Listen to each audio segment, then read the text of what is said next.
A timidez tem esse processo de limitação de opções. E você precisa treinar e vencer esta tendência natural a limitar suas opções, porque se você não o fizer, você vai ficando realmente ensimesmado, vai deixando de conhecer outras pessoas, e tudo isso, evidentemente, contribui para uma limitação, não só de relacionamento, mas até uma limitação de pensamento. É através do critério que a gente julga a tudo, a todos e a nós mesmos, né? O conceito da diferença de abordagem entre ter mais tempo na sua vida ou mais vida no seu tempo. E a qualidade do tempo que você fala. Isso, também. Eu opto pelo segundo. Eu estou mais preocupado em ter mais vida no meu tempo do que mais tempo na minha vida. Então, essa passagem do mundo síncrono para o mundo assíncrono nos libertou de prestar muita atenção, porque qualquer coisa a gente volta. Só que a vida não tem volta.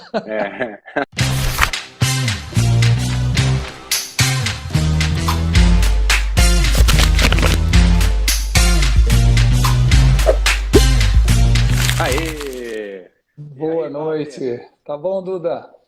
Tô ótimo. Muito bom te receber aqui mais uma vez. Obrigado. Honra.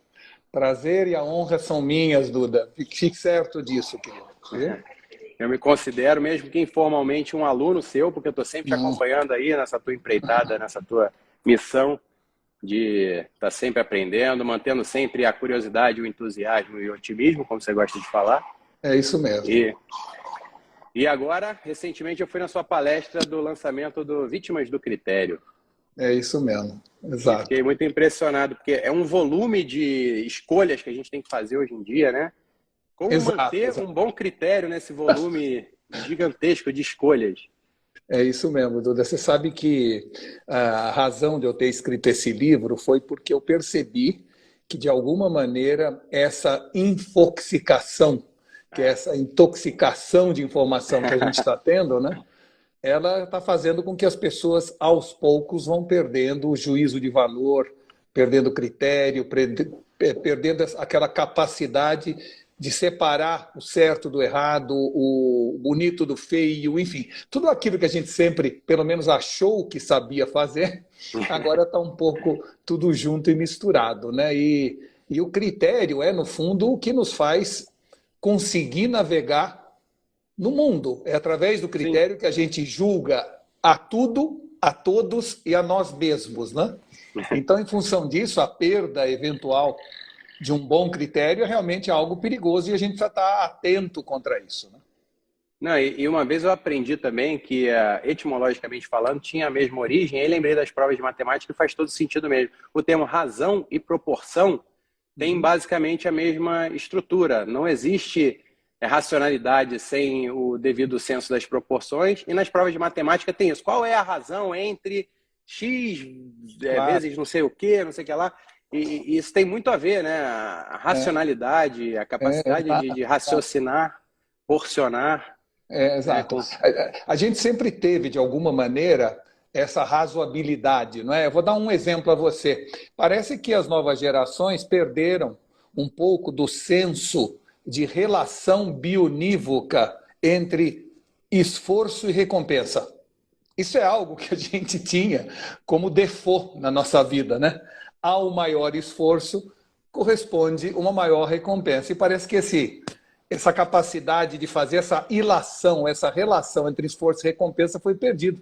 Tem muita gente que acha que a coisa mais fácil do mundo é criar um aplicativo e ficar milionário. Ou né? Assim, existe hoje essa tendência... Pessoas que acham que fracassaram na vida porque fizeram 20 anos e ainda não estão ricas, né? Ou 25, ou 30. Exato. E estão frustradas por, em 3 meses, numa empresa ainda não terem sido promovidas. Enfim, essa falta de relação bionívoca entre esforço e recompensa é um dos exemplos dessa perda gradativa do critério. Mas o que mais afeta nossos critérios, eu diria a você, que são os vieses cognitivos, esses atalhos que o cérebro da gente, de alguma maneira, usa para encurtar caminhos e para facilitar decisões, não é? Porque o cérebro tenta sempre economizar energia, portanto, tudo que vem ao encontro das suas ideias, crenças e pensamentos é melhor. O cérebro prefere, porque não tem que pensar, reciclar ideias.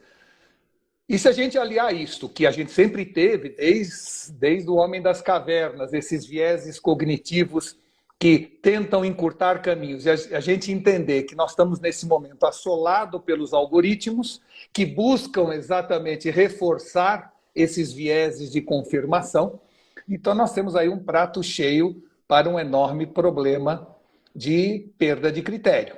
Ou seja, nós estamos num mundo hoje onde a narrativa tem mais credibilidade que a realidade. Onde antes os sábios tinham certezas e os imbecis tinham dúvidas. Agora inverteu, né? Então tá muito... Eu diria assim, eu não digo triste, eu digo tá muito preocupante. Triste não é porque eu acho que eu sou um otimista, tudo na vida dá-se um jeito, eu acho que tudo na vida é pendular, eu acho que essa perda gradativa dos critérios deve em algum momento retornar, mas nesse momento, esse conluio, eu diria, aliança cega entre os vieses cognitivos que os nossos cérebros têm, aliado aos algoritmos que estão dominando a opinião, estão gerando essa perda do critério. E a gente não tem muito a cultura de buscar saber como funcionam os algoritmos das plataformas que a gente quer usar. E as plataformas são muito intuitivas. A tendência nossa é sair mexendo, é aquela coisa de ninguém ler manual.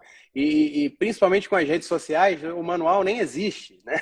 A gente aceita tudo que aparece ali. Você aceita, né, vender a sua imagem, todos os seus dados para a empresa. Você só quer clicar logo para passar logo e começar a mexer na rede social, no aplicativo e tal. Eu diria que essa sociedade efêmera que nós estamos tem contribuído muito também para essa visão gradual da perda do critério. Tem amigos meus que me mandam um vídeo falando assim, olha, assiste esse vídeo até o fim, aí eu vou ver o vídeo tem 15 segundos. Eu falo, não é possível. Como é que ele acha que em 15 segundos eu vou parar o vídeo? E o pior é que param mesmo. Não é igual a imagem, eu coloco na imagem aqui, live hoje com Walter Longo às 19 horas no Instagram. Aí o comentário é onde é que é, que horas vai ser, onde, né? Com quem, né? Tá escrito ali, mas a pessoa... Exato. Nós estamos sim com um processo grande de Attention Deficit Disorder, né? Nós estamos com isso, todos nós. Isso tem a ver com o volume de impulsos que nos são jogados na nossa vista todo o tempo, né? Você perde a capacidade de focar. E é muito interessante isso. Quando você lê, você foca não apenas o olhar, mas também o cérebro em determinado tema, assunto, conteúdo, não é?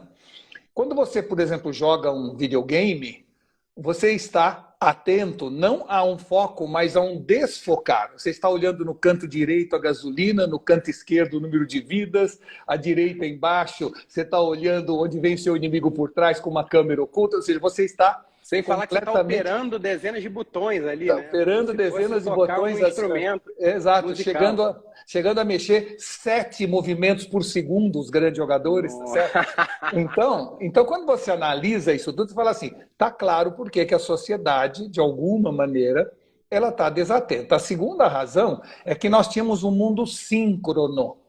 Ou seja, a gente tinha uma só chance de assistir aquilo. Estava passando um filme na televisão, ou eu assisto aquele filme, ou eu perco aquele filme. Né? O mundo assíncrono, que é o mundo que se move a partir do momento que a gente quer que ele se mova, né? Eu entro numa série, assisto, se eu não quiser eu volto, se eu quiser eu paro, eu desligo. Então te dá uma... Não decorar nada na tua cabeça, porque tudo tem lá no Google, tudo tem, né, registrado. Então, essa passagem do mundo síncrono para o mundo assíncrono nos libertou de prestar muita atenção, porque qualquer coisa a gente volta. Só que a vida não tem volta. O mundo real... A gente não sabe de onde veio a informação que você acredita, né? Isso é uma loucura também, porque quando a informação era mais lenta e mais profunda, você lembrava a origem de onde veio aquele raciocínio, de onde é que você pegou. Por exemplo, você estava falando essa coisa do síncrono e assíncrono, eu lembrei não lembro de onde eu tirei isso, mas eu lembro de alguém me explicando que quando a escrita começou a ser popularizada na Grécia, os filósofos ficaram revoltados. Ninguém mais vai lembrar de nada, porque na época tudo era Tudo era memória. Publicar um livro. Então ele subia num palanque e falava o livro inteiro. Quem ouviu, ouviu. Quem não ouviu, não ouve mais. Né? Não tem um registro escrito. E eles pensando, nossa, vai destruir. O ser humano vai ficar muito debilitado mentalmente. Não vai conseguir mais. E o pior ainda foi quando, a partir de escrever um livro e colocar na Biblioteca de Alexandria, que era um local onde todos iam com enorme dificuldade para observar o que estava escrito lá naquele livro, aí veio Gutenberg, alguns séculos depois, e imprimiu aos milhões, dando a chance, então, de todo mundo não guardar mais na cabeça. Tal. E naquela época dizia-se isso, que nossa, o mundo está perdido. Não está perdido. Existem pessoas que vão continuar prestando atenção e pessoas que não vão. Eu sou cada vez mais adepto da visão individualizada do destino de cada um. A gente fala agora, por exemplo, do metaverso, né? E tem muita gente que fala assim, mas, pelo amor de Deus, se alguém que é um entregador de pizza entra no metaverso e pode se transformar num guerreiro ninja, ele não vai entregar mais pizza. Né? Ele vai ficar lá no metaverso. E provavelmente muitos farão isso, mas outros, ao entrarem no metaverso e verem o potencial de realização de negócios lá dentro, vai voltar, vai entregar o dobro de pizza para ter criptomoedas e com isso montar um negócio lá dentro. Ou seja, pessoas são diferentes. Quando surgiu a televisão, o que se dizia é o seguinte, não vai mais haver interação entre pessoas. Todos vão ficar sentados no sofá pedindo pizza e engordando e assistindo TV. E realmente, por um monte de gente, isso ocorreu. Enquanto que outros botaram a esteira na frente da televisão e fizeram o dobro de exercício. Sim. Então é importante a gente entender que não existem fenômenos sociais, mas cada vez mais fenômenos individuais, onde pessoas são movidos por diferentes estímulos e instintos e agem de maneira distinta. E a tecnologia, ela não é nem imoral, nem moral, ela é amoral. Ela está aí para quem souber usar bem ou para quem souber usar mal. Então, claramente, eu acho que tudo vai se encaixando e, como sempre, nós teremos uma casta privilegiada de pessoas. E o resto será massa de manobra e tem sido assim desde o início do mundo. Né? Eu tenho medo exatamente de segmentar muito, de ficar tipo castas mesmo, assim, ainda com um abismo maior, com um hiato maior entre elas. E seriam as pessoas que conseguem domar todas essas... exato.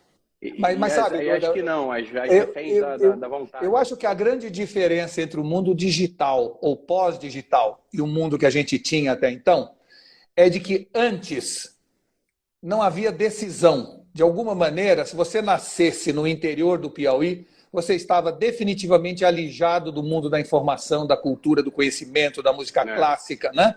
E hoje, você, no interior do Piauí, com o toque de um botão, tem acesso à Biblioteca Nacional do Congresso de Washington. Então, o que aconteceu foi que nós trocamos a autoridade pela alteridade. Agora você tem alternativas. Sim. E isso tem que ser celebrado. A democratização do acesso, esta veio para ficar. Qualquer pessoa pode estar no deserto do Atacama, pode falar com qualquer pessoa do mundo.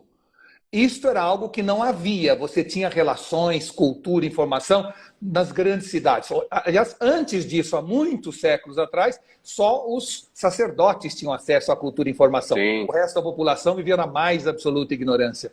Aí nós trouxemos mais adiante um pouco, há uns 300 anos atrás, os nobres tinham acesso à cultura e informação, podiam mandar seus filhos estudar em universidades. Há 100 anos atrás, só os ricos tinham acesso à cultura e informação, além dos nobres e dos sacerdotes, né? E há 50 anos atrás, só quem morava numa grande cidade tinha acesso à cultura e informação. E agora, qualquer pessoa, em qualquer lugar do mundo, pode saber o que quiser a hora que der vontade. Isso mereceria uma enorme celebração se 85% das pessoas não usassem a internet apenas para ver gatinho estourando balão ou Whindersson Nunes. Né? Esse é o problema hoje, ou seja, que com tanta facilidade de acesso, as pessoas foram perdendo a curiosidade. E isso é preocupante. E também, agora puxando um pouco para o lado também desse meu momento como professor, que agora eu estou começando uma nova empreitada, estou passando um pouco da minha experiência como um ex-tímido, que eu comecei a estudar teatro na faculdade, que eu queria ser diretor de criação, de publicidade, queria trabalhar nos bastidores de campanhas e contar histórias e vender produtos.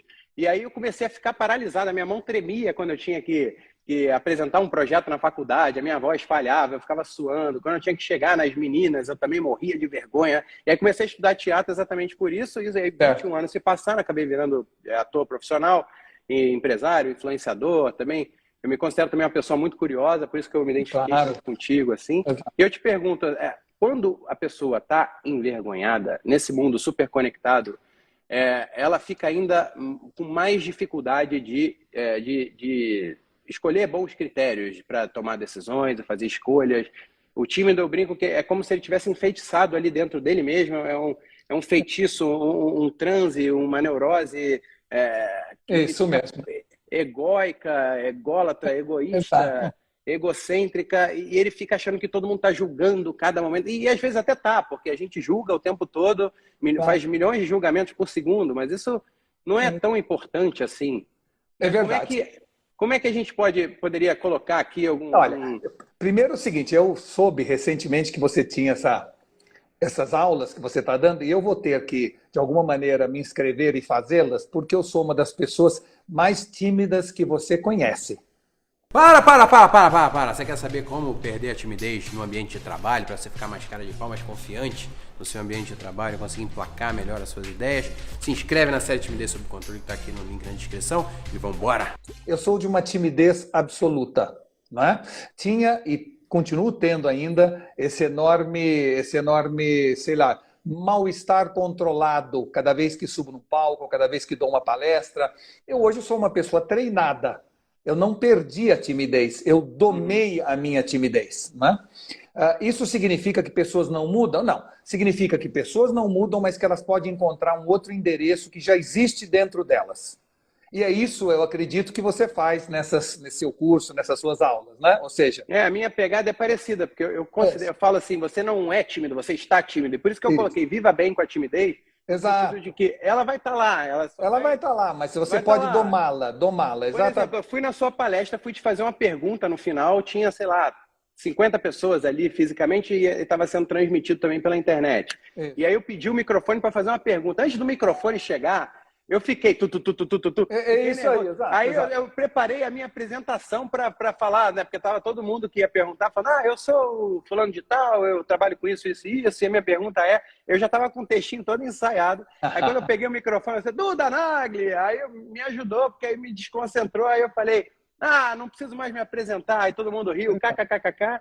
E aí acabei soltando a pergunta. Então, esse tipo de coisa a gente convive o tempo todo, né? A gente convive o tempo todo. O que eu posso te dizer é que tímidos têm menos opções. Ou seja, você restringe muito mais as opções que você tem. Seja pelo senso de ridículo exacerbado que a gente tem, porque a gente olha nos outros com uma maneira muito crítica, porque está vendo o que aconteceria se fôssemos nós naquela posição.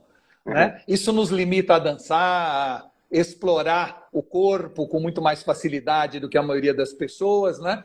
Isso faz com que a gente, ao entrar numa festa, acabe ficando um pouco intimidado pela presença das outras pessoas, com a sensação que está todo mundo olhando para você, quando não tem ninguém olhando para a gente. Né? Então, a timidez tem esse processo de limitação de opções.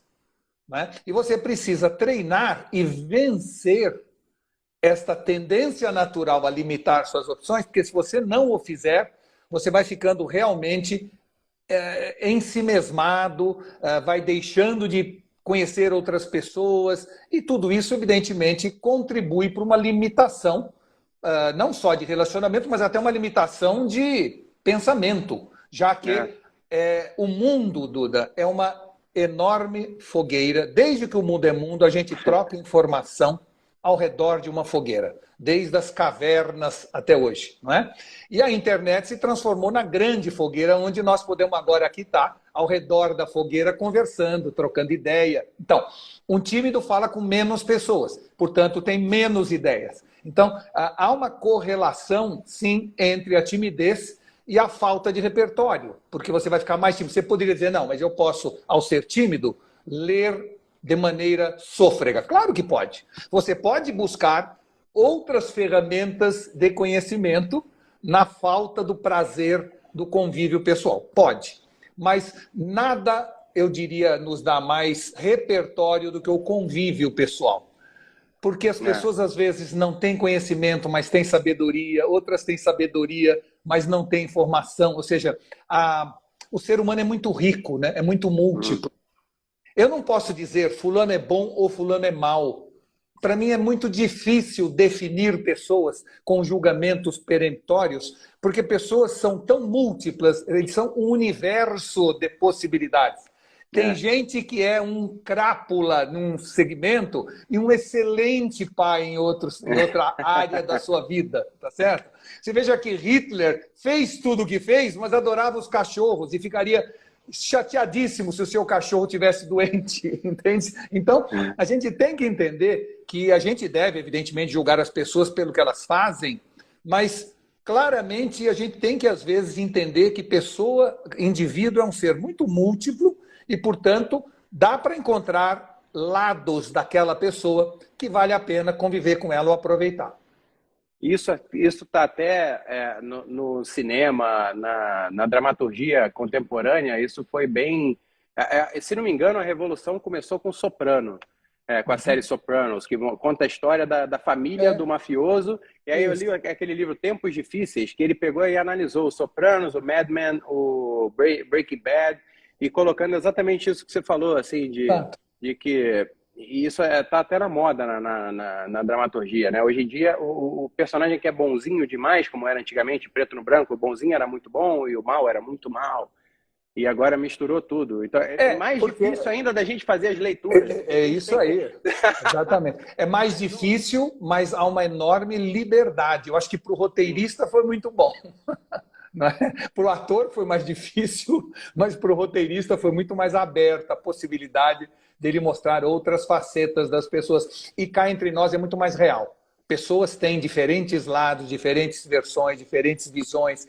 Eu já vi muita gente que dentro da empresa é uma pessoa, um líder absolutamente, um déspota esclarecido, cheio de braveza, e depois chega em casa e a mulher bate como... né? Exato. A gente tem esse lado. E às vezes muita gente demonstra de um lado até como defesa, e não como necessariamente índole. Então, eu acho espetacular você conviver com pessoas. E você sabe que essa visão de que pessoas têm lados muito diferentes me deu uma enorme capacidade de perdoar. Isso é uma coisa que muita gente até me critica. Fala, Walter, como é que você, depois daquele cara te sacanear tanto, você continua conversando com ele ou continua ajudando ele, não é? E aí eu digo assim, primeiro, eu não sei se ele queria fazer isso ou não, né? Segundo, ele pode ter feito isso como um mecanismo de autodefesa e não por maldade, não é? Terceiro, a gente julga aos outros pelas suas ações e a nós mesmos pelas nossas intenções. Então, eu não sei se necessariamente era a intenção dele ou não. Então, deixa para lá, vamos em frente, entendeu? E é claro que ao pensar assim e saber perdoar, a própria religião já diz, é muito melhor na sua vida do que você ficar riscando pessoas do seu caderninho, entendeu? É claro que muitas vezes, depois de ver a atitude de alguém, a gente deve dizer assim, podemos ser amigos simplesmente, coisas de amor nunca mais. Isso podemos, é claro, que às vezes você nota que aquela pessoa, apesar, seja com intenção ou não, ela é disgusting, ela te faz mal, a presença, a energia, seja o que for, né?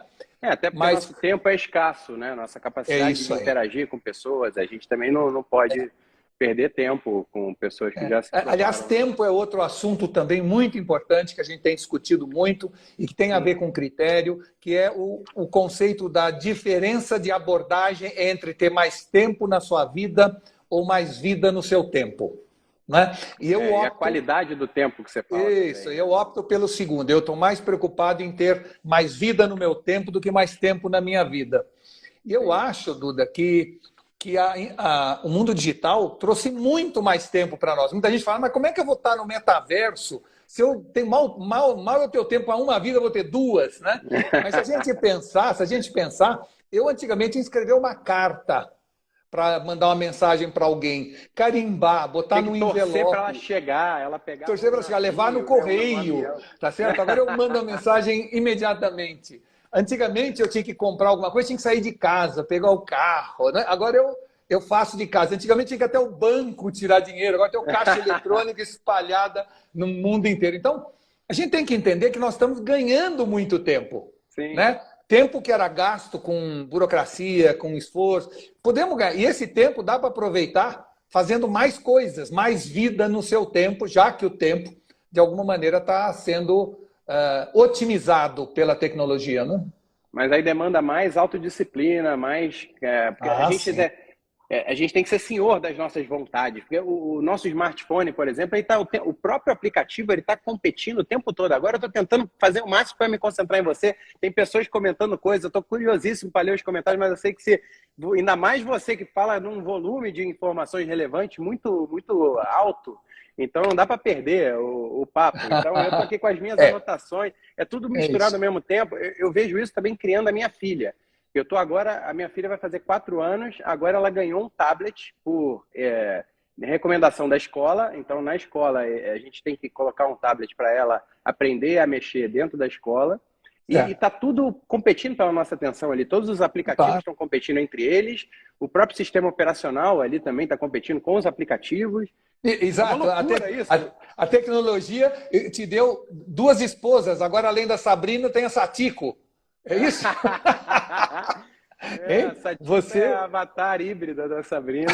E eu finalmente vou lançar o meu vai estar em breve. Vai lançar também, ótimo. Então, dia 19, né? Dia 19 vai sair o Ed. Eu também não posso falar muito sobre ele, porque ainda não está. Então. A gente vai fazer uma contagem regressiva, vai fazer um charme ali. É verdade. Mas olha, eu acho que você, que ainda é tão menino, né? tão jovem, você realmente... Vou fazer 40 anos ano que vem. Então, eu tenho exato, muito jovem se você pensar que as pessoas estão vivendo hoje 90 a 100. E quando você chegar a 90, talvez seja 120. A gente tem que entender isso. Que também tem um processo de alongamento, né? Que, de alguma maneira, seus telômeros não estão se encurtando tanto quanto os meus, tá certo? Então, você vai viver realmente muito mais. Então, tem tempo. Eu acho que se você puder, se a minha experiência puder servir de lição para você, eu diria o seguinte: não faça nada diferente do que você faz, dedique-se a tudo que você se dedica, só preste mais atenção. Ou seja, o tempo, ele é uma coisa um pouco a gente não percebe que tem que perceber. A passagem do tempo é uma coisa deliciosa, entendeu? E se a gente está muito ocupado e muito distraído com um monte de coisa, dificilmente a gente vai aproveitar o tempo como eu estou dizendo que a gente devia aproveitar. Então eu tive já muitas situações na minha vida anterior, pregressa, não numa outra, na mesma vida, mas antigamente, onde eu lembro de ter uma passagem espetacular, como estar dentro da Catedral de Santa Sofia, na Turquia, com meu filho, e não estar prestando atenção no olhar do meu filho olhando a Catedral de Santa Sofia.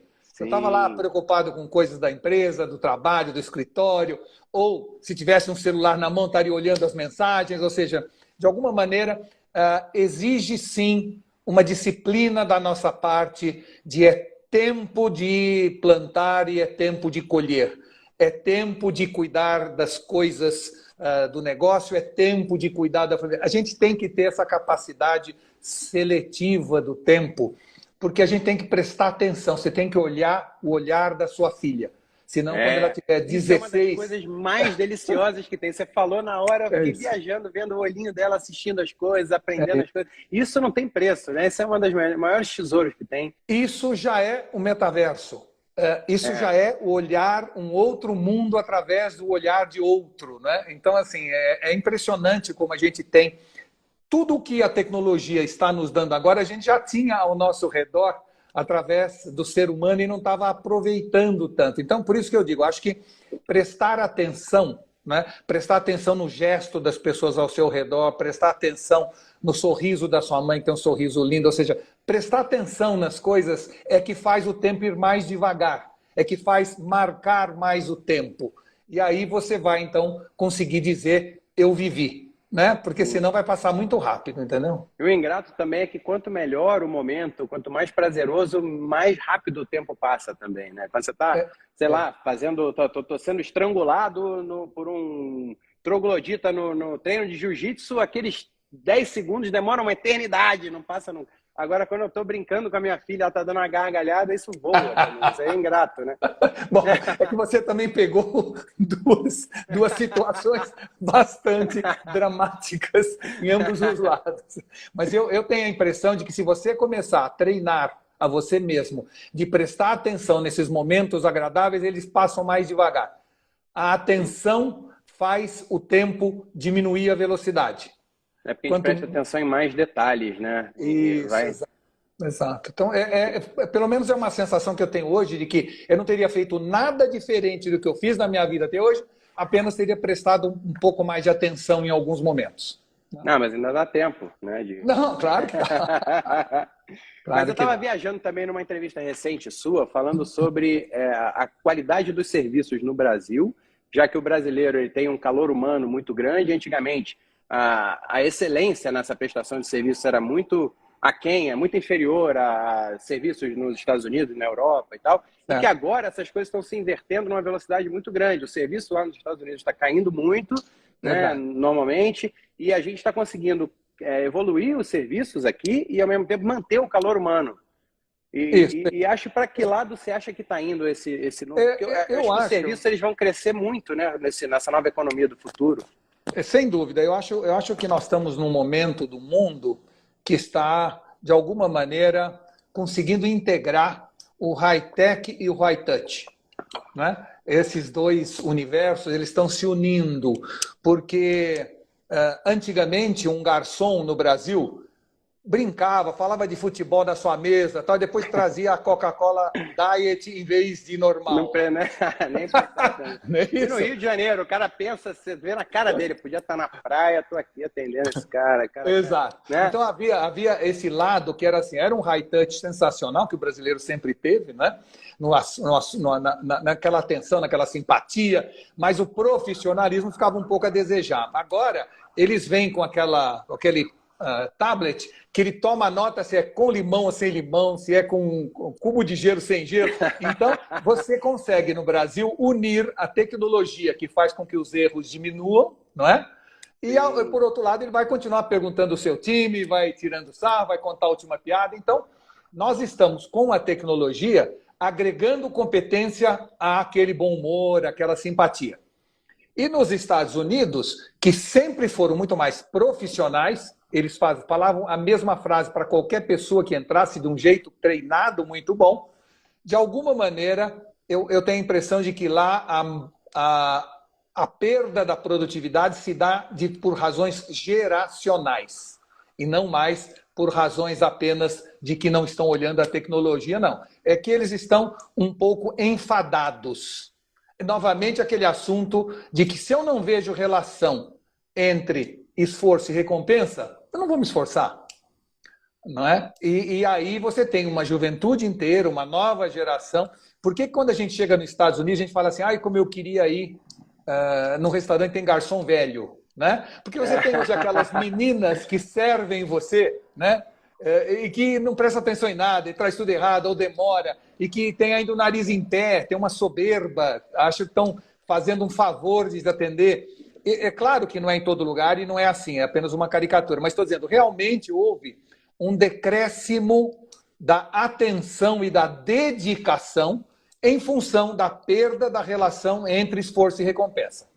E isso, claro, é geracional, já deve passar. Uma coisa que pouca gente talvez pare para pensar é que, assim, uma geração bem-sucedida acaba mimando seus filhos. Tem aquela coisa, filhos mimados, não é? Acabam não tendo o mesmo sucesso, o mesmo reconhecimento, o mesmo esforço da geração anterior.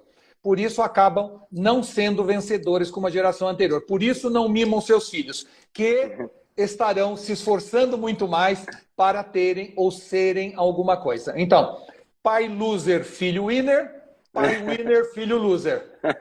E isso acontece o tempo inteiro, não é? A gente vê isso acontecendo. Aquela expressão também que é tempos fáceis criam homens fracos criam tempos difíceis, tempos difíceis criam homens fortes, e aí... Isso, é o ciclo. Por isso que eu digo que é apenas uma questão de em que geração você caiu, qual foi a sorte ou o azar. E às vezes não é só geração, não. Você pega, por exemplo, os millennials na China, neste momento, estão loucos para comprar roupa de grife, para viajar de primeira classe, para comprar carro do ano, enquanto que no Ocidente os milênios estão a fim de ser e não ter, estão mais preocupados com o fim do mundo que com o fim do mês, porque alguém já cuidou do fim do mês deles, né? Estão dispostos a mudar o mundo, mas com preguiça de arrumar o quarto.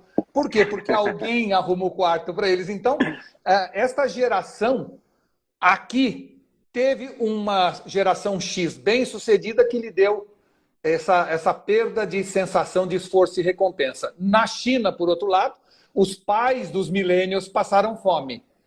E em função da rapidez da evolução da economia, eles agora querem consumir e comprar tudo. Então, a mesma idade em locais distintos tem diferentes ambições. Para! Você quer saber como perder a timidez no ambiente de trabalho, para você ficar mais cara de pau, mais confiante no seu ambiente de trabalho, conseguir emplacar melhor as suas ideias? Se inscreve na série Timidez Sob Controle, que está aqui no link na descrição, e vambora! Total. O sistema de lá também, da China, é uma coisa muito... É difícil entrar nisso sem entrar em polêmica, mas o sistema lá não é muito, digamos assim, aberto às demandas da população. Eles têm uma menos liberdade para escolher o que consumir e é muito dirigida a economia de lá. Isso aí também deve deixar eles mais, assim, tipo, dentro do que eles podem consumir, também é o que... deve ser... Olha, eles se sentem mais... Eu diria que não, porque lá, longe de ser uma visão comunista, é quase que um capitalismo de Estado, né? Ou seja, onde todas as empresas podem crescer, mas tem que ter como sócio o Estado, o governo.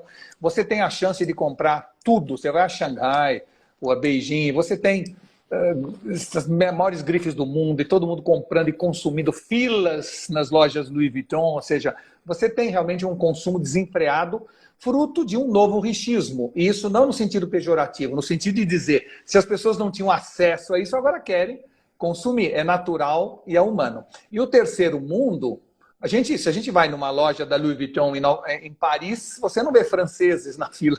Você vê asiáticos, russos, brasileiros, né? Você vê outro tipo de gente que agora começou a ter acesso a bens e, portanto, ainda é algo novo, é novidade, vamos dizer assim, né?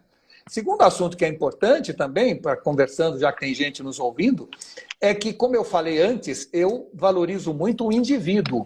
Não é porque a gente fala dos millennials que todos os millennials de 18 a 38 são iguais. A gente conhece muito millennial com um pai bem-sucedido que quis, inclusive, ser mais relevante que o pai e que lutou desesperadamente. Como também há pessoas que foram filhos de pai losers e que continuam cada vez mais curtindo ser um loser. Mas quando a gente fala assim em termos genéricos, a gente caricatura muito, mas claro que há exceções, não é? E essas exceções têm de ser valorizadas. Por quê? Porque é muito mais difícil a uma pessoa fazer um esforço rodeado de quem não se esforça, do que você viver num mundo onde todo mundo se esforça e aí você é compelido a se esforçar. Então, eu hoje dou muito valor à geração Z, à geração Y, os millennials, etc., exatamente porque as pessoas que destas gerações estão se esforçando merecem um reconhecimento ainda maior do que os da minha geração. E tem essa coisa também de você tem essas frases, você é a mistura das 5 pessoas que você mais convive, mas isso também tem a ver com as pessoas que você escolhe conviver, mesmo que passivamente, assistindo a entrevistas, podcasts, lendo livros de autores.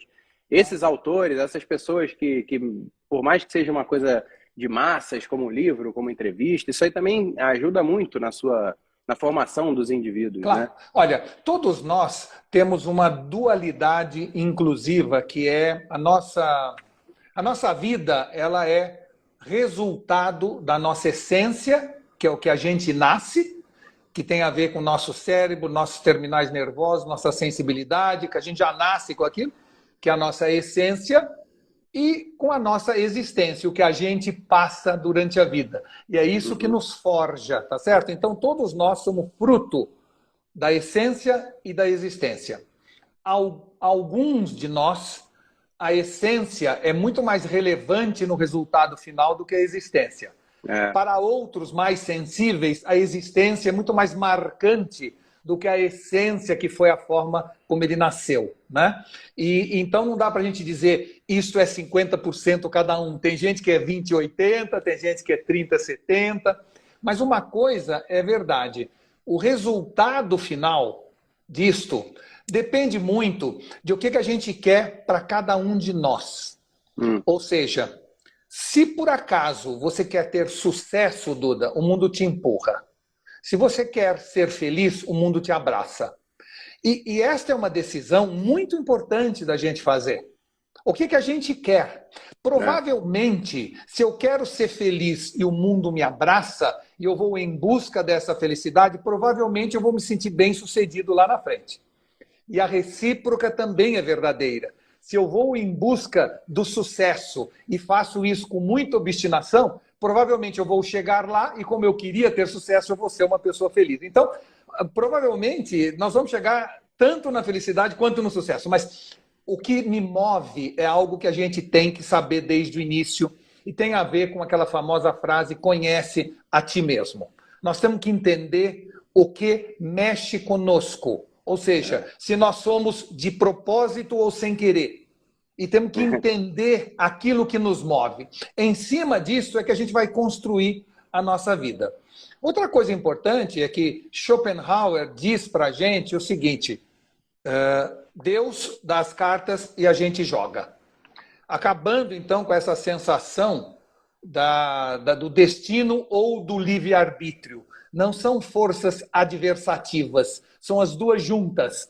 Você pode nascer num palácio ou numa favela, você pode nascer mais ou menos inteligente, você pode nascer mais ou menos com dificuldade de mobilidade, você pode nascer mais rico e mais pobre, pode nascer mais bonito e mais feio. Isto são as cartas que Deus nos deu. E aí a gente começa a jogar.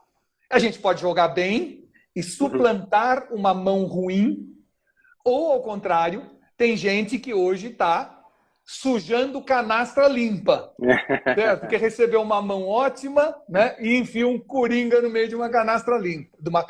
Então, que tem a ver também com essa coisa da herança, do talento. O talento pode ser uma maldição, você pode ficar encostado. Ao mesmo tempo, você que tá... Eu não imaginava que você era tímido, isso foi uma surpresa. Eu te chamei mais porque pela ótica do mercado, do comportamento, você é um grande estudioso do comportamento, e então isso veio como um brinde aqui para a live.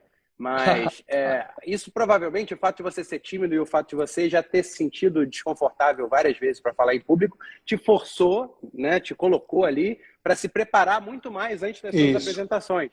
Né? Que é a coisa de usar a ansiedade e o sofrimento como um combustível para você. É isso mesmo, exato. Eu sou uma pessoa muito mais esforçada porque meu talento não é natural, entendeu? Eu não sou uma pessoa naturalmente eloquente, então eu tive que treinar eloquência, né? E isso exige um esforço maior, sem dúvida. Por outro lado, eu estando preparado, sabendo o que eu vou apresentar, tendo controle da situação, tendo testado o computador 20 vezes, tendo visto se o projetor está falando com a tela, eu consigo prestar atenção e vencer a minha timidez ao invés de estar preocupado com outras coisas. Então, eu fui uma criança que nunca larguei uma mão sem segurar a outra, eu nunca caí na minha vida. Não é? Eu sempre fui uma pessoa muito precavida, sempre pensei que a vida precisa ter sempre algum backup. Se você olhar a minha pasta, ela tem 4 ou 5 passador de slide. Tem 4 ou 5 adaptadores do Mac, entendeu? Porque eu exagero nessa segurança. Quem tem um não tem nenhum. Isso, a lógica do macaco. O macaco está sempre com 2 membros segurando no galho. Por isso que ele nunca cai. Quando é o rabo e a pata, é a outra. Porque não é que ele nunca cai, é que os que caíram não voltaram para contar a história. É isso mesmo. Mas então nós estamos nesse momento do mundo com um volume muito grande de decisões. E isso, claro, assola muito. Nós não percebemos, mas nós estamos, em relação à década de 80, decidindo 2.500% mais do que na década de 80, né? E claro que quanto mais decisão, mais chance você tem de errar. É natural. Ou seja, se você atravessar a rua 1 milhão de vezes, tem mais chance de ser atropelado que se atravessar 1000 vezes, né? Então, por mais que a gente preste atenção, o volume de decisões está cada vez maior em tudo que a gente faz. Eu me lembro que meus pais tinham uma roupa de sair, uma roupa para ir na missa, uma roupa para viajar. Havia trajes que a sociedade definia, né? Mas isso você não pode falar, não, porque você está sempre com a mesma camisa preta. Exato, exato. Não, é por isso. Que você usou esse critério para você? Exato. Eu, na verdade... Isso eu vou padronizar e não vou mais na verdade, a razão de eu usar roupa preta foi uma razão de estresse. Eu tive um período na minha vida que eu viajava 20 dias por mês. E aí eu tinha sempre aquela dificuldade, o que eu uso, que roupa que combina com o quê, que sapato marrom, sapato preto, calça de uma cor, combina com o cinto. Aí eu falei, quer saber de uma coisa?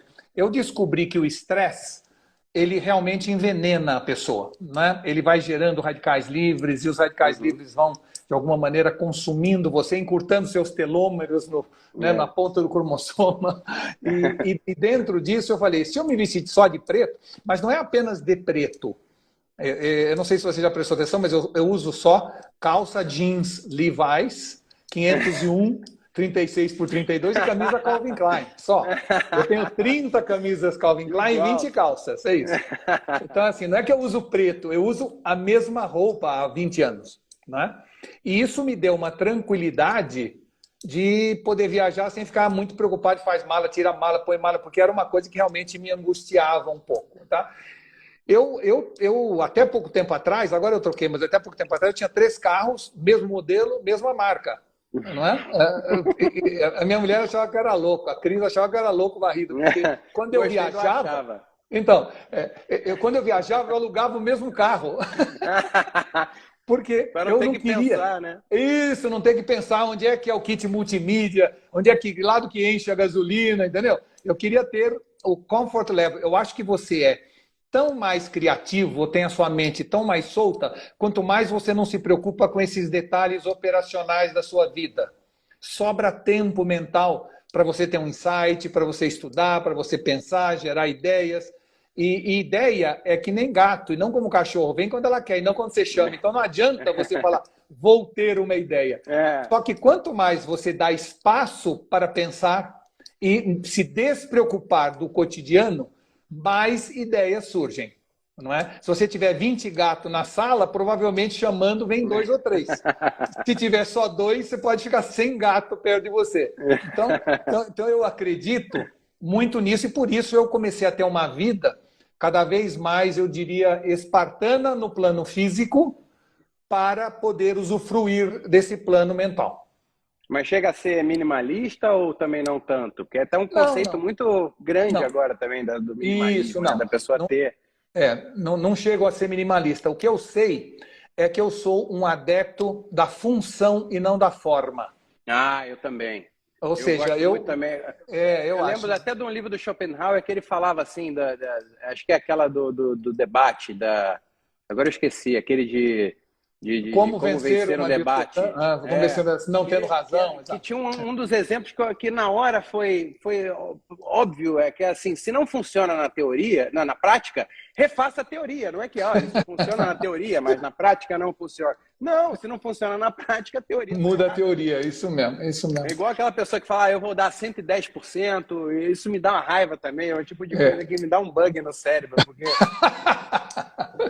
E as obras de arquitetura e de moda também, hoje em dia, elas estão avacalhando muito a funcionalidade das coisas, né? Isso é impressionante. São 2 exemplos muito práticos que você vê. Eu sou obcecado... Você consegue ver, né? Eu sou obcecado por conforto. Conforto. Eu acho que conforto é uma questão... Vamos dizer assim, eu pago qualquer coisa por um bom colchão. Mas eu não pago qualquer coisa por um carro excepcional. Por acaso, a minha esposa insistiu muito, eu comprei um carro muito bom agora, mas normalmente, para mim, carro é uma função de me levar do ponto A para o ponto B. E se o carro é bonito ou feio, eu estou dentro dele, eu não estou vendo do lado de fora. Então, eu não tenho tanta preocupação com forma. Eu sou mais Volvo que BMW, entendeu? Ou, por exemplo, uma Ferrari, que é um carrão, deve ser uma experiência incrível e tal. Mas é desconfortável. Em São Paulo, cheio de buracos, você vai ficar o tempo todo preocupado com a sua passando na lombada de lado. Batendo, raspando o meio do carro. Isso, para mim, eu não consigo entender também. Então, é porque nós somos cultuadores da função e não da forma. Tem gente que paga qualquer coisa, que fica, vamos dizer assim, absolutamente desconfortável numa roupa linda. Você jamais vai me ver pensando assim, eu prefiro uma roupa confortável, né? Então, essa visão de priorizar a função ao invés da forma é algo que sempre fez com que eu tivesse essa visão mais tranquila de que, para mim, a mochila que eu uso não tem que ser uma Tumi. Pode ser a Samsonite, que tem mais bolsos, entendeu? Para mim, o que importa é o volume de bolsos da mochila. Então essa tem sido a minha vista. Eu acho que a beleza, né, também está muito relacionada com o melhor acabamento estético da coisa funcional. Sem função não há beleza. Né? Porque parece que é bonito, mas não é. Né? Teoricamente sim, mas eu vejo, às vezes, uma cadeira espetacularmente linda, que eu me apaixono por ela, e eu sento e falo, é linda, mas não para minha casa. Porque... eu estou numa cadeira bonita que tem 3 pernas, e a minha mãe já caiu por causa dessa cadeira aqui de casa. Exato. E aí isso me dá uma raiva, porque já chegou-se ao longo das gerações que uma cadeira com 4 pernas ela é segura e ela é isso mesmo. Ok. Então, para que, né, querer revolucionar? Esse tipo de coisa me irrita muito. Como tem muitos edifícios ou condomínios que você tropeça na arquitetura, que é uma arquitetura linda, mas não é funcional, né? Então, enfim, tem tudo isso. Mas no fundo, o que eu quero dizer é o seguinte: eu acredito que a vida é muito curta para a gente perder não estando confortável. Entenda confortável no sentido mais amplo. Confortável no sentido de se sentindo adequado. Seja dentro da roupa, seja dentro da sua casa, seja dentro daquela empresa, seja entre seus amigos. Você tem que buscar esta função em prioridade à forma. Mas tem gente que é tão esteta, que é tão obcecado pela forma, que para ela ver algo bonito descansa a alma. Eu entendo isso, entendeu? Eu não consigo ter essa sensação, mas eu entendo quem priorize tanto a forma, aonde um prato de comida não está gostoso, mas está lindo. Para mim não serve, tem que estar gostoso, né? Então, eu sou o rei de comer em pé. E é interessante como... Eu como em pé na tábua. A Sabrina, você é um troglodita, não tem apresentação nenhuma, mas tá delicioso, tá quentinho, então, vem cá. A sociobiologia diz, eu não sei se é verdade, que homens são mais função do que forma, e que mulheres são mais forma que função.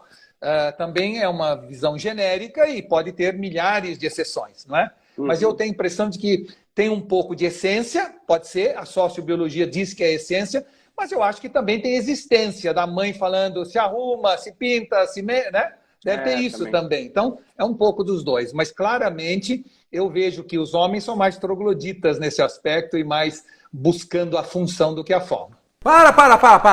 Você quer saber como perder a timidez no ambiente de trabalho, para você ficar mais cara de pau, mais confiante no seu ambiente de trabalho, conseguir emplacar melhor as suas ideias? Se inscreve na série Timidez Sob Controle, que está aqui no link na descrição, e vambora! E eu queria te perguntar também, já que você falou também da mãe e tal, dessa coisa da primeira infância, que você citou uma vez, eu vi numa entrevista sua também, falando das brincadeiras que a sua mãe fazia contigo, né, para provocar a sua imaginação, a importância da imaginação na primeira infância. E aí, como eu estou com a minha filhinha pequena, quero aproveitar e te pedir conselhos nesse sentido também. Como turbinar assim, a imaginação, como usar a imaginação a favor do bom desenvolvimento da minha filha? Você sabe que eu estou escrevendo um livro que em breve vai sair também, chamado Baixe os Gurus, Salve os Guris. Né? E o livro trata exatamente disso, que todos nós nascemos com a imaginação absolutamente valorizada em nós. É um aplicativo que a gente tem. Não, é incrível. Né, na primeira página do nosso iPhone. O verdadeiro metaverso é a imaginação. É a imaginação. O metaverso agora é um simulacro, é uma tentativa digital de reproduzir a imaginação. O metaverso é uma arma fundamental para pessoas que perderam a imaginação. É isso mesmo, porque, teoricamente, se você tem imaginação, eu posso dizer que hoje à noite eu vou jantar com a Cleópatra. Né? E vou. E vai, eu posso viajar no espaço e no tempo e imaginar. Então a gente nasce, todo mundo nasce com essa imaginação, como se fosse assim um aplicativo na primeira página do iPhone da nossa vida. E a criança fala, tá, então agora eu sou a Cleópatra. E aí vai dizer pra Zoe que ela não é a Cleópatra. Exatamente. Então, isso é muito bom. E aí a educação formal, por melhor que seja a escola, vai derrubando um pouco essa possibilidade de imaginar, né? Vai destruindo ou, no mínimo, não atualizando este aplicativo da imaginação. Até que você chega na vida adulta, onde a racionalidade impera e aonde, teoricamente, você usa a imaginação muito menos. E quando você chega na terceira idade, que é o momento onde a imaginação seria ainda mais fundamental, a gente já não tem ela está completamente em desuso dentro do iPhone da nossa vida. Então, eu acho que nós precisaríamos cada vez mais deixar de ouvir os gurus e passar a ouvir os guris, ou seja, voltar a ser criança. E por que eu digo isso? Porque os gurus estão nos ensinando a ser cada vez mais produtivo e eficiente. E esta é uma missão da inteligência artificial daqui para frente, não mais do ser humano. O ser humano não está mais no planeta para produzir e para ser eficiente, e sim para sonhar, criar, imaginar. Se jogar de maneira entusiasmada no desconhecido, como faziam os grandes navegadores sem saber onde iam parar. Ter sede de conhecimento. Então, se em 1969 o homem tivesse... nós chegamos na Lua em 69, naquela época já existisse a inteligência artificial, nós teríamos chegado à Lua mais rápido, com mais segurança e mais barato. Mas nenhuma inteligência artificial teria imaginado ir à Lua ou sonhado ir à Lua. Isso ou talvez tivesse cortado as asas, né? Não faz sentido, não tem justificativa. Não faz sentido, não há vantagem econômica ou vantagem... Vai ser muito caro. Então, exato. Então, se você busca eficiência, eu diria, até hoje nós precisamos buscar eficiência porque nós precisamos produzir, porque não havia a robotização, não havia inteligência artificial e cabia uma escassez exacerbada. Tudo isso. No mundo da abundância, nós vamos ter que ser cada vez mais imaginativos, criativos, sonhadores. É quase que um retorno da imaginação a uma valorização que ficou esquecida no século da ciência, da racionalidade. E o que é interessante é que a gente acha que imaginação está ligada às artes, está ligado à pintura, está ligado, né, a escrever um livro. Não. A imaginação é a base da ciência. Primeiro você imagina, depois você comprova. A imaginação está na base de tudo. Tudo parte da imaginação. Mas a gente foi perdendo essa capacidade de pensar, imaginar, de perguntar por que não. Sempre a pergunta é por quê, o que e quando. A gente tem perguntado pouco por que não, não é? E, de certa maneira, a educação formal, ela nos obrigou a ir deixando de lado a imaginação. Por quê? Porque a educação formal, numa época onde todos nós éramos um grupo, eu estudo baseado na idade. Dentro daquela classe tem gente muito diferente, mas todo mundo tem o mesmo tratamento, as pessoas são iguais. Então, nós somos preparados na escola como no tempo da Revolução Industrial. Se você olhar, uma escola, uma prisão e uma fábrica tem o mesmo jeitão. É um muro alto em volta, é um bando de criança de uniforme, poderia ser adulto de uniforme, aí vai todo mundo para um lugar, de repente toca a sirene e vai todo mundo para o pátio tomar sol. Pensa se não é exatamente uma autoridade centralizada e, principalmente, regras rígidas. Na escola, você tem o gabarito, Duda. O gabarito. A professora faz uma prova de matemática para uma criança e fala assim, um trabalhador faz um muro em 6 horas. Quantas horas precisa para 2 trabalhadores? Independente do que você pense, já está no gabarito que são 3 horas. E se você escrever 8 horas, a pessoa não vai perguntar por quê, vai te dar 0. Quando, na verdade, se você perguntar para a criança, por que você pôs 8 horas em vez de 6? Porque os dois vão ficar conversando e vão se distrair. Tá certo? Ou se você falar assim, um saco de pipoca é consumido por uma criança em 5 minutos. Quanto tempo demora para 2 crianças comerem? Você vai falar 2 minutos e meio. Não, pode ser 1 minuto, porque o outro sabe que vai acelerar. Vai acelerar. Então, é que esse tipo de pensar, imaginar a realidade, ela não está no gabarito. Então, a gente se acostuma a pensar pelo gabarito. E o gabarito é a prova definitiva da falta de imaginação. Não é? Então a gente vai... Fala. Eu te pergunto, até que ponto seria o próprio sistema de ensino ou o amadurecimento natural do ser humano? Eu diria que os dois. Eu diria que sim. Se você deixar um ser humano, mesmo em homeschooling ou sem educação, ele vai deixando de lado um pouco a imaginação, porque ele vai precisar sobreviver, ele vai precisar trabalhar, ele vai precisar se esforçar, ele vai precisar, para comer, fazer alguma coisa. Ou seja, a realidade se sobrepõe a essa visão idílica da imaginação. Fazer algo útil para outras pessoas. Né? E foi assim até hoje. Mas você está vendo que o mundo de inteligência artificial, um mundo de produção, vai tirar das pessoas essa necessidade de sobrevivência, que trouxe o homem de 150 mil anos até hoje. É muito recente a saída da sobrevivência nossa. Não é? Então, é muito... E veja, e de uma casta privilegiada, porque 80% da população no mundo ainda está lutando pela sobrevivência. Então, se você tem que bater um bolo ou assentar um azulejo, não dá tempo muito de você imaginar, sonhar. Então, a vida dura, sem dúvida, vai limitando a imaginação. Mas aí você vê exemplos de quando você cultua a imaginação no filme A Vida é Bela, onde dentro de um campo de concentração, o pai conseguiu fazer com que a criança, o filho dele, não percebesse que ele estava num campo de concentração, por ajudar a criança a imaginar aquilo tudo de uma outra forma. Então, eu acho que a imaginação, quando nós fomos expulsos do paraíso, Deus nos expulsou, mas falou, eu vou deixar com eles lá um Easter egg do paraíso, para que eles usem se quiserem, quase como um prêmio de consolação depois da expulsão. Se a gente conseguisse imaginar partes desse paraíso, né? É isso, exato. E a gente recebeu esse Easter egg, todo mundo nasce com esse Easter egg embutido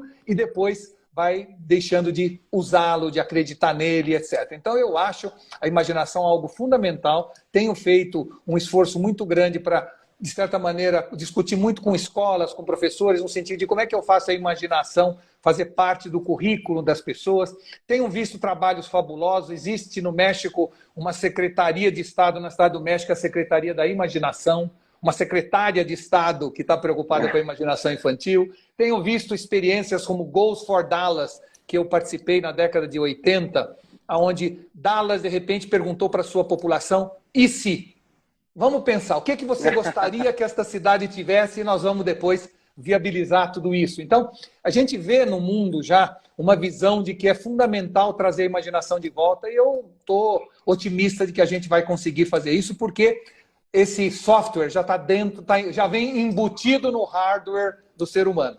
É só a gente deixar ele aflorar. Aflorar. E dar uma atualizada constante. Dar uma atualizada, isso mesmo. Muito obrigado, Walter. Se depender de mim, eu vou ficar conversando contigo, a gente nem chegou na metade ainda, mas eu sei que você deve estar com fazemos outra vez, me convida de novo que a gente volta, tá bom? Maravilha. Muito obrigado por tudo. Obrigado a você. É um prazer sempre conversar contigo. E eu vou colocar também essa live no YouTube e no Facebook, então vocês vão ter uma forma mais confortável de assistir, eu considero mais confortável. Eu estou adepto do 2x, tudo que eu vejo eu boto na velocidade 2. E aí eu fico mais até envolvido, porque acho que dá menos brecha para o meu cérebro se distrair. E eu uso uns fones muito poderosos, assim, aqueles grandões assim, de estúdio. Então eu fico ali... Eu estou na academia, por exemplo, eu estou no Uber, estou andando na rua, as pessoas acham que eu estou ouvindo música, um hip hop, uma música eletrônica. Eu estou ouvindo uma entrevista, um podcast, uma aula, um podcast no 2x. Muito legal. Muito útil. Mas você, sendo uma pessoa curiosa como você está ficando um ser humano espetacular, viu? E a sua mãe está de parabéns de ter um filho tão valioso como você, viu, Duda? Parabéns a você. Fiquem com Deus e espero o próximo convite para a gente continuar essa conversa, tá bom? Sim. Fique com Deus também. Muito obrigado por tudo. Muito obrigado a todos que estão nos assistindo aqui e até a próxima. Tchau. Valeu.